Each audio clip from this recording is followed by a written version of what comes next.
My daughter played a role in helping me bring my affair into our home, but things took a turn for the worst in a way I never imagined. Hey, Reddit.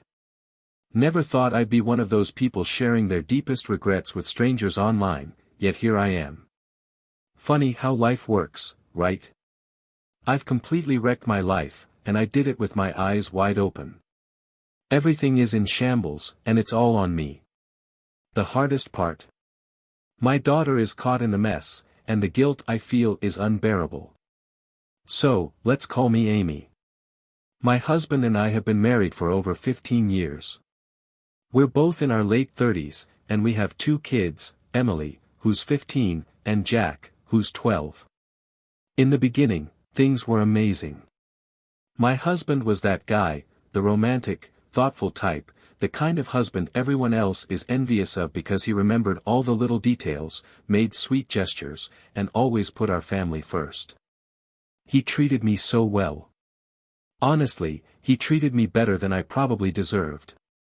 But after 15 years of marriage, something shifted, or maybe it was always going to change, and I just didn't want to see it coming. Over time, the love starts to fade, doesn't it? It's like watching a slow-motion movie.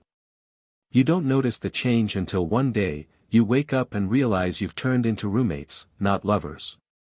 There's no more spark, no thrill. Everything just feels routine. Now, don't misunderstand me, he didn't change. I did. And I've spent too many sleepless nights trying to figure out why. Maybe it doesn't even matter anymore. All I know is, I started craving more. More attention, more excitement, more of something I couldn't even name. And that's when things really started falling apart. My daughter Emily has always been my little sidekick, a true mommy's girl. She's stuck by my side since the day she was born. We've always had an incredibly close bond. She's my cheerleader, my shadow, and if I'm being honest, that only makes what I did so much worse. It's not just that she's always supported me, she trusted me fully, and I've shattered that trust in the worst way. Jack, on the other hand, has always gravitated more toward his dad. Funny enough, it became an ongoing joke in our family how perfectly balanced things were. Emily was glued to me, and Jack was always closer to his father. It became a running gag at home, like we'd each claimed a kid for ourselves. That's why it was so much easier for me to confide in Emily, to let her in on things I had no right to share with her. On the surface, everything between my husband and me seemed fine, but deep down, I was already pulling away. I didn't want to admit it back then, but looking back, I see it now. Sure, we had our ups and downs like any couple, but lately, there had been more downs than ups. The love was fading. We weren't fighting, though. It wasn't like there was some big blowout where everything crumbled all at once. It was more like we were drifting apart, slowly and quietly. We felt more like housemates than partners. Conversations were rare, and when they happened, they were about mundane things: who was picking up the kids, what groceries we needed, just the everyday stuff. We barely touched each other anymore, and when we did, it felt mechanical, like we were just going through the motions because, well, that's what married couples are supposed to do, right? I'm definitely not proud of what I did. In fact, I'm deeply ashamed. But if you're here reading this, then I owe it to you to be completely honest. I grew to despise how monotonous our lives had become. I hated how dull everything felt. I hated it all, to the point where I barely recognized who I had become. I wasn't just unhappy anymore, I was full of resentment. I resented my husband for not noticing how miserable I had become. I resented the life we had built, even though it was everything I thought I wanted. And that's when I met him. Let's call him David.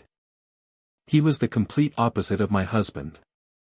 He was exciting, spontaneous, and interested in me in a way that I hadn't felt in years. He saw me for who I was, not just as a wife or a mother. Our conversations weren't about the kids, the bills, or our mundane routine. He asked me about my dreams, my thoughts, my life. He made me feel like I mattered again. It started small, doesn't it always? Just casual talks after work. David and I met at the office, and at first, it seemed harmless enough. We'd chat about the day, complain about work, and laugh about some silly thing a coworker did. But then one day, he asked if I wanted to grab coffee after work. I said yes. I mean, it was just coffee. What harm could come from that? But that coffee turned into something more. We'd sit for hours, talking about everything.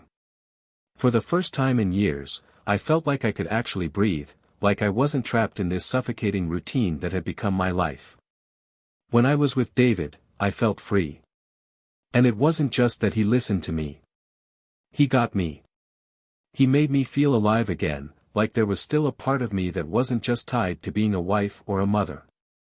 Looking back, I didn't realize it at the time, but I was already starting to drift away, from my husband, from my family, from everything that used to matter. It happened so gradually at first, an extra coffee here, a longer conversation there. But it grew, and the more time I spent with David, the more I wanted to be with him. I knew it was wrong, believe me, I knew, but I just couldn't stop. David made me feel something I hadn't felt in years, wanted. And when you've gone so long without feeling wanted, without feeling truly seen, you start to justify things. You convince yourself that you deserve it, that it's harmless, that no one's really getting hurt. But that's a lie. Someone always gets hurt. Even though I knew it was wrong, like I said, when you've been starved for affection for so long, you start finding ways to justify it. You tell yourself it's just a fling, that it's nothing serious. You convince yourself you can stop whenever you want. It feels harmless, right? But, of course, none of that was true. David and I started seeing each other more and more, and things between us escalated quicker than I could have imagined. Before I knew it, I was in way too deep. This wasn't some casual thing on the side anymore. It had turned into a full-blown affair. And as much as it pains me to admit it, my life started to change. At first, it felt like a change for the better, or at least that's what I convinced myself. I felt happier. I wasn't stuck in the same boring, repetitive routine anymore. I wasn't just the wife who cooked, cleaned, and made sure the kids were taken care of. I had something exciting going on again. There was a thrill in sneaking around, in having this secret life with David. I felt alive in a way I hadn't felt in years. But along with that came the inevitable distance. I started to feel even more detached from my husband. At first, it wasn't something I did on purpose, but eventually, it got to the point where I just didn't care about him anymore. He didn't excite me. He didn't make me feel wanted. To be honest, he didn't make me feel much of anything. In my mind, I had already checked out of our marriage. Every moment I spent with David pushed me further away from my husband. I couldn't even bring myself to appreciate his efforts anymore, even though he had always treated me well. He didn't deserve this, but I was too caught up in my own world to realize it.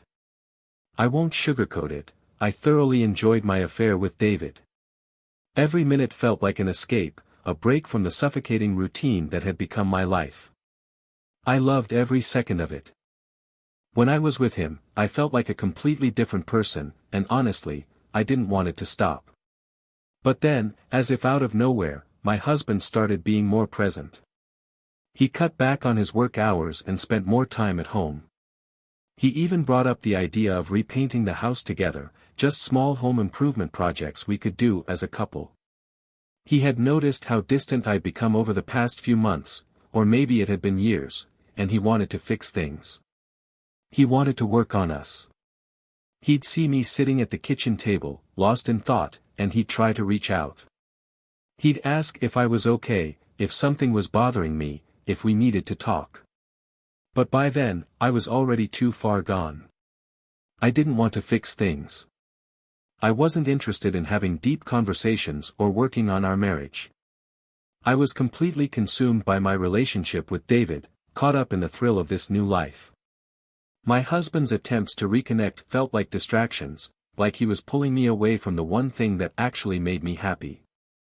Every time he brought up working on our relationship, I shut him down. I had no interest in talking about it. I didn't care. Emotionally, I had already left, and I rejected every effort he made to bring us closer. He'd ask me to spend more time with him, and I'd come up with some excuse. He'd suggest a date night, and I'd brush it off like it didn't matter. I felt nothing, no guilt, no sadness, just this overwhelming sense of numbness toward him and everything we had built together. It's like I couldn't even see the man who had stood by me all these years.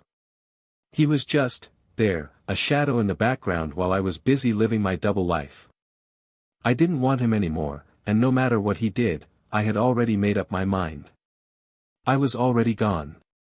I did feel a little bad, I guess, especially since I knew my husband still loved me. He was trying his hardest to reconnect with me, to save whatever was left of our relationship. I could see it in his eyes, in the way he'd look at me when he thought I wasn't paying attention. But the truth is, I didn't feel bad enough to stop what I was doing. I wasn't sorry enough to quit. Sure, the guilt was there, but it wasn't nearly strong enough to outweigh the excitement and happiness I felt when I was with David. Then my husband mentioned he had to leave for a business trip. He'd be gone for a few days, nothing too long, but long enough for me to see David. It felt like the perfect opportunity to spend time with him, or at least, that's what I thought. Of course, there was a complication. The kids would still be home. They were on holiday break, and both Emily and Jack, being the introverts they were, rarely left the house. Even though they were teenagers, they were total homebodies. They didn't have many friends and didn't seem interested in going out, no matter how much I tried to push them to socialize. They preferred staying in, doing their own thing. I was dying to see David, but there was no way I could bring him over to the house with the kids around. It would have been way too risky. As much as I wanted to come up with a story and say I was going out, I couldn't think of a lie that would hold up. Most of my family lived in another state, and I wasn't close with my husband's side. The kids knew that, so claiming I was visiting family would have raised red flags. Plus, I didn't have many friends to use as an excuse. I guess, in a way, the kids had inherited that introverted trait from me. Even if I had said I was visiting someone, they probably would have wanted to tag along since they hated being left alone for too long. To make matters worse, Jack had been feeling under the weather for a few days, and I knew I had to be around in case he got worse. It was all such a mess.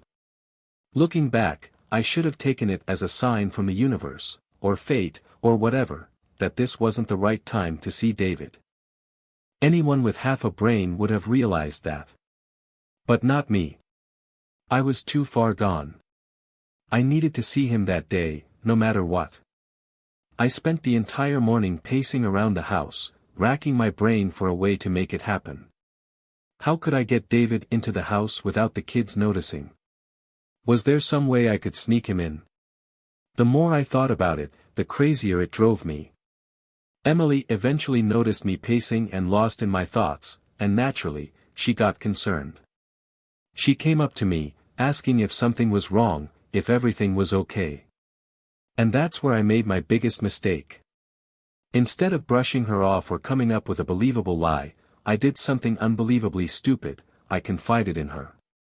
I know, it was a terrible decision, but in that moment, I felt like I had no other choice. I told her that there was a friend I wanted to see, but I didn't want Jack to meet him because I didn't want him getting the wrong impression. Emily, being the sweet, loyal daughter she always was, immediately offered to help. She asked if my friend could come to the house, and when I said yes, she promised to keep Jack occupied upstairs so he wouldn't see anything or ask questions. I couldn't believe it, my own daughter was actually on board with the plan. It felt like everything was falling into place perfectly. So, I invited David over. He arrived in less than half an hour. I was excited, almost giddy. But as soon as David stepped through the door, I saw the look on Emily's face. She wasn't dumb. From the way she glanced at him and then at me, I could tell she had put the pieces together. She knew we were more than just friends. Emily pulled me aside, her voice low as she asked if I was cheating on her dad. For a moment, my heart stopped, but I tried to deny it. I wasn't ready to admit it, not to myself, and certainly not to my own daughter. But Emily wasn't buying it. She told me not to lie and reassured me that she wouldn't say a word. Then, to my utter shock, she told me she liked David. She said she had noticed how much happier I'd been lately and, if David was the reason for that, she thought it was a good thing. She said it so casually, like it was the most normal thing in the world. Then Emily offered to help me even more. She promised to keep Jack occupied upstairs, especially since he wasn't feeling well, and make sure he didn't come downstairs and see David. After all, Jack was a daddy's boy. If he saw David, he wouldn't hesitate to tell my husband, no questions asked. Emily understood that, and she was completely on board with helping me cover everything up. I couldn't believe it. I was so relieved, so grateful, that I didn't even stop to consider how messed up the situation had become. David and I went to the bedroom, spent the afternoon together, and everything seemed to be going according to plan. Emily was upstairs, keeping Jack busy, and for that brief moment, it all felt perfect. But looking back now, I can see just how wrong, how incredibly twisted, the whole thing was. I had dragged my own daughter into my mess, pulling her into my lies, my affair. And of course, if everything had gone smoothly, I wouldn't be here writing this. No, what happened next was the worst possible outcome, worse than anything I could have imagined.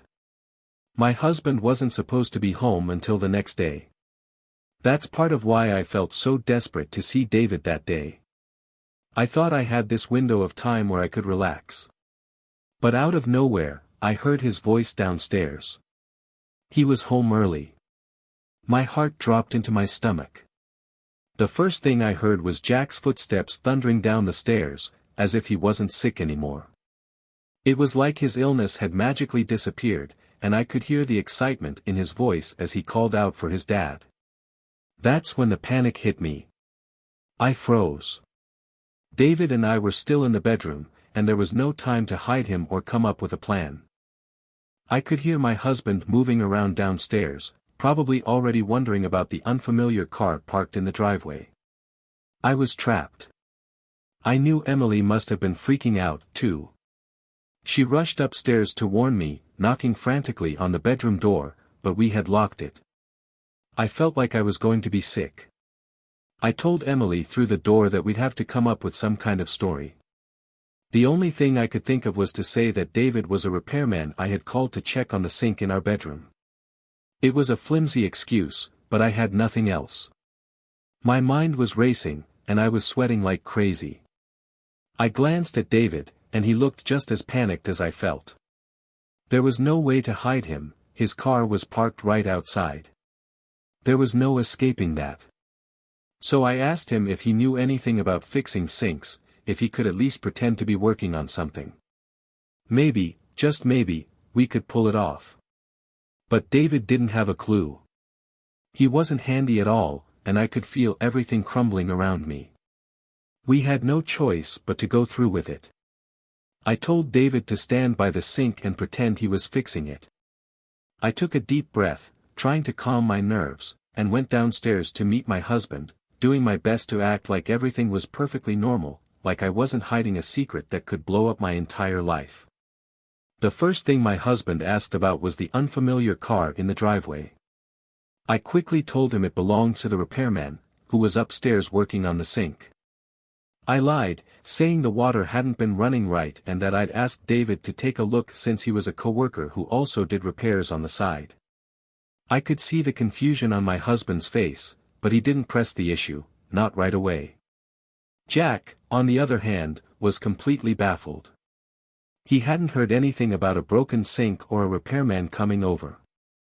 I could feel my anxiety building with every word I said. Emily stood nearby, her eyes wide, probably praying my story would somehow hold together. We all headed upstairs, with Jack clinging to his dad and Emily following close behind. I was praying that nothing would seem out of place when we got to the bedroom. But, of course, I had overlooked one glaring detail. The bed was a mess. Both sides of the bed were completely unmade, and it was painfully clear that two people had been in it. The moment my husband saw it, his expression changed. He didn't say a word, but I could feel the suspicion rolling off him. My mind was spinning as I tried to think of something to say. In a panic, I told him that Emily had taken a nap in our bed earlier and had just gotten up. But I knew it was a weak lie. Emily never napped during the day, and even if she had, only one side of the bed should have been messed up, not both. Emily wasn't the type to toss and turn when she slept, she always stayed in her little corner, which was something we often teased her about. I could see the hardening in my husband's face, and I knew I was losing control of the situation fast. Then Jack, in his innocent way, completely unraveled my lie. He said Emily had been with him all day and hadn't slept at all. I froze. My heart pounded so loudly I could hardly think. My husband's expression changed again, darker this time, more intense. He wasn't just suspicious anymore, he knew. I didn't need him to say a word to realize that. Without a sound, my husband walked over to the bathroom door and opened it. There stood David, awkwardly pretending to fiddle with the sink. But it was pointless. The whole charade had fallen apart. My husband looked at David, then at me. The betrayal was written all over his face. He didn't have to say it, I could tell he had pieced everything together the moment he saw the unfamiliar car in the driveway. For what felt like an eternity, everything went still. I couldn't move, I couldn't breathe. It was as if the world had stopped, and I was just waiting for the inevitable explosion. But it didn't happen, not then, anyway. My husband simply stood there, staring at me, his eyes filled with something worse than anger, deep, painful disbelief. Then, in the calmest voice I've ever heard him use, he turned to David and told him to get out. No yelling, no screaming, just a quiet, firm instruction for David to leave. Things only spiraled further downhill that day. I wish I could say it ended with David walking out the door, but it didn't. My husband kicked him out, but the real storm came after that. The second David stepped outside, it felt like my entire world was collapsing. I was drenched in sweat, on the verge of passing out. I had to sit down on the bed because I didn't know what else to do. My mind was racing with one question: what now? How do I even begin to fix this? My husband didn't say anything to me at first. Instead, he took Jack aside and led him downstairs. The panic that had been building in my chest reached a breaking point. I was sure he was grilling Jack, asking him everything about what had happened that day. My heart was pounding, my thoughts were a blur, and I couldn't stop replaying every moment where I could have, should have, made a different choice. Emily stayed with me. Of course, she did. She sat next to me, quiet, probably just as scared as I was. I felt so sick. I had dragged her into this, my own daughter, the one I was supposed to protect, and now she was stuck in the middle of this mess because of my choices. When my husband came back upstairs, he was calm, too calm. He had left Jack downstairs, and I could hear him heading to his room. My husband looked at Emily and told her to leave the room. She hesitated, likely sensing what was coming, but she obeyed. I knew her well enough to know she wasn't going far. She had this habit of hovering just outside the door, always within earshot during tense moments like these. It wasn't even a real argument. My husband didn't yell or throw things like I had half expected. Instead, his voice was steady, controlled, which made it even worse somehow. He told me he had known about the affair for a while, but he needed to catch me in the act. He said cheating was bad enough, but what disgusted him the most was that I had involved Emily. That's when it felt like the floor had fallen out from under me.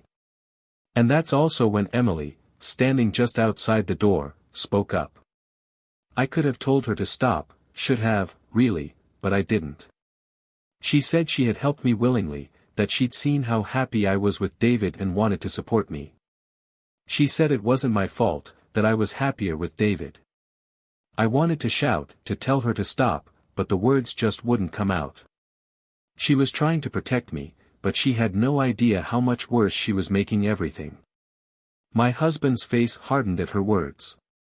He didn't even acknowledge Emily. He kept his eyes locked on me. And then, in that same cold, calm voice, he told me to leave. He said I needed to pack my bags, pack Emily's things, and go live with David, the man who apparently made me happier. That's when the panic hit me full force. I started begging, stumbling over my words, trying to convince him it was all a mistake, that David was just a repairman, which, looking back now, sounds absolutely ridiculous. But my husband wasn't having any of it. He didn't believe a single word. He gave me 10 minutes, just 10 minutes, to pack up and leave. I was shaking as I threw things into a bag. Emily was silent, packing her own things in disbelief. I didn't want to leave, but I knew I had no choice. My husband was calm, sure, but when he was really angry, it could get ugly fast. I couldn't risk that, especially not with Emily involved. I had already ruined enough for her. I couldn't let it get any worse. We left. I had nowhere to go, no plan, and when I checked my bank account, there was barely anything in it. I couldn't afford to waste what little I had on a few nights at a hotel. When I checked our joint account, I saw that my husband had already emptied it. I was completely cut off, no money, no home, and no idea what to do next. With no other options, I called an old acquaintance, someone I hadn't spoken to in years. I had to beg them to let me crash for a few days, just until I could figure things out. That's where I've been for the past couple of days. Since then, I've been trying, desperately, to get in touch with my husband. I've texted, called, left voicemails, even tried emailing him, but he won't respond. He's not interested. He won't even give me a chance to explain or apologize. I understand. He's furious, and he has every right to be. But I have to at least try. I have to fix this, for Emily, for Jack, for all of us. And as for David? He hasn't reached out to me once since that day, not a single call. He's been avoiding me at work too. I don't know if he's scared or if he just doesn't care, but he's disappeared from my life as quickly as he came into it. I feel so alone right now. I've lost everything, my home, my marriage, and now even the man I thought made me happy. I don't know what to do, Reddit.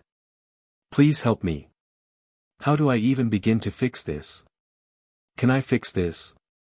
Should I? What can I do to make things right with my husband and my kids? I'm lost, and I need advice. Update: wow, I really got slammed here. I came for advice, not to be insulted even more. Honestly, it hurts. I know everything is my fault. I'm not trying to excuse my actions, believe me. I understand, I'm the one who ruined everything. But could we ease up on the judgment a little?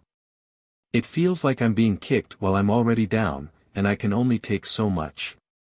Some of you also asked for an update.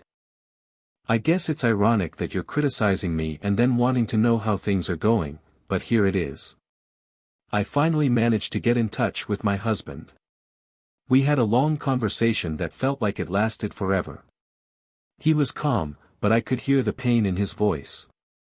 We talked about everything, what I did, the kids, and our marriage. It ended with him telling me he couldn't forgive me. I expected that. Honestly, I wish it could have been different, but deep down, I knew it was a long shot. If the situation were reversed, I don't think I could forgive him either. So, we're heading for a divorce. I've started to process what that means, and it feels surreal. I'm trying to wrap my head around how I ended up here and how my life is about to change in ways I never anticipated. During our conversation, I made one request of him. I asked if he would let Emily come back to the house and stay with him for a while. Thankfully, he agreed. I can't tell you how relieved I am that she won't have to stay in limbo with me, especially with everything going on. Once I leave my acquaintance's house, I'll probably need to stay in a hotel for a bit until I figure out my next steps. I want to find an apartment for myself, but that means I need to save up for a deposit. The thought of having a roommate doesn't appeal to me at all. I want the kids to feel comfortable visiting whenever they want without feeling like they're intruding on someone else's space. But living alone means all the bills will be on me, which is overwhelming, means I'll have to work even harder. I've already requested overtime at work and started looking for side gigs. I know this has all happened so quickly, but I have to get things in motion for the sake of my kids. They're my priority, and I want to be able to provide for them, even if it means working extra hours and juggling multiple jobs. So yeah, that's where I'm at right now. Just trying to keep my head above water. Update: Hey, Reddit, it's me again. It's been a couple of weeks, and since you all keep asking for an update, here it is. First off, I got served. Yep, that's the big news. My husband is officially moving forward with the divorce, and I'm just here, wallowing in self-pity. I hate myself for ruining everything, and it's almost ironic, but I feel like I love him even more now that everything's falling apart.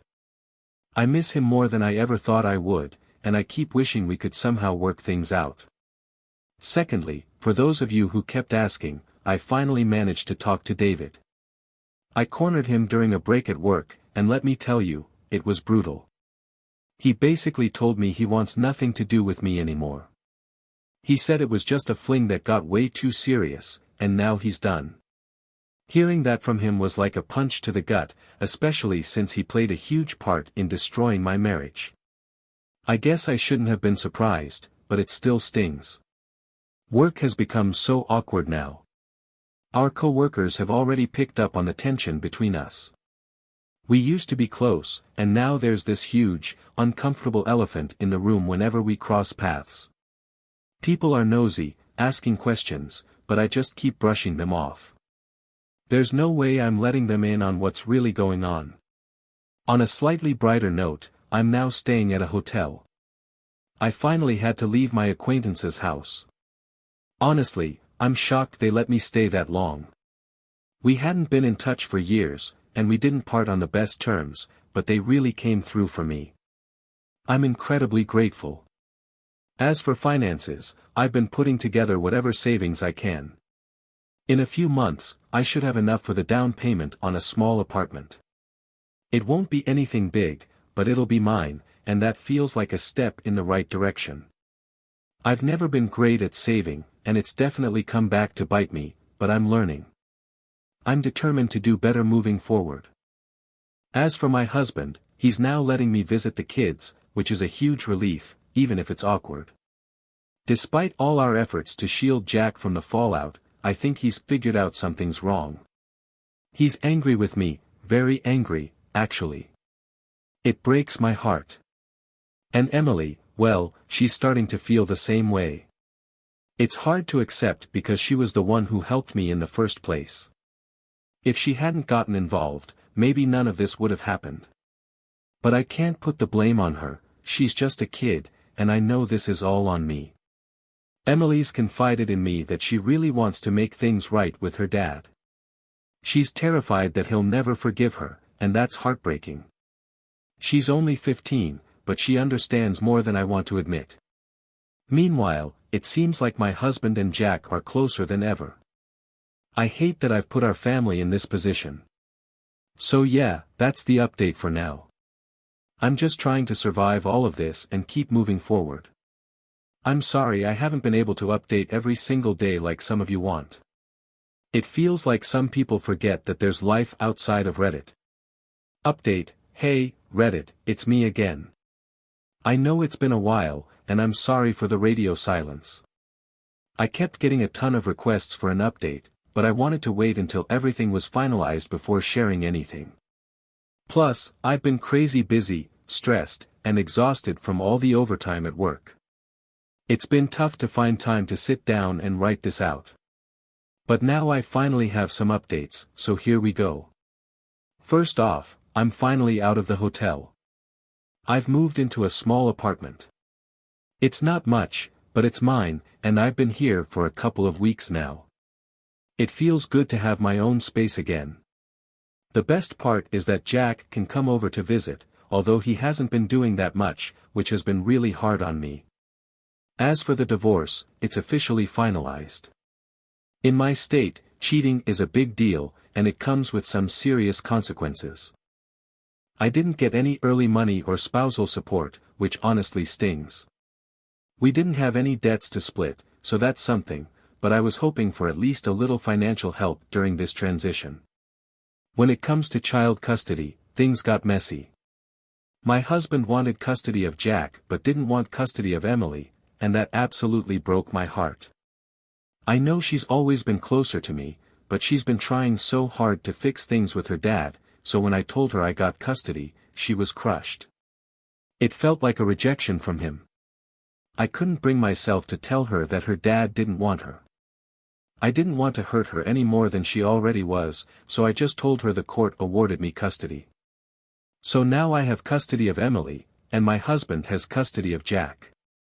Jack is still young, only 13, and he knows he can come over whenever he wants, but I think he's holding a lot of resentment toward me right now.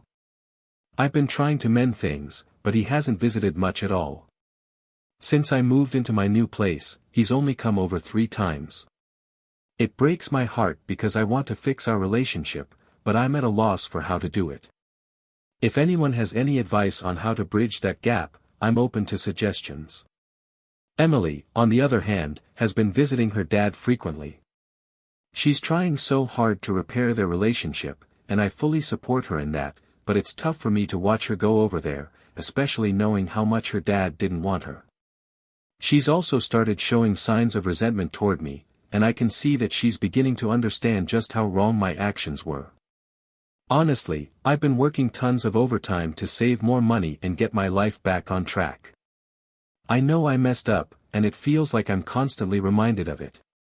I never expected things to turn out this way, and it's overwhelming.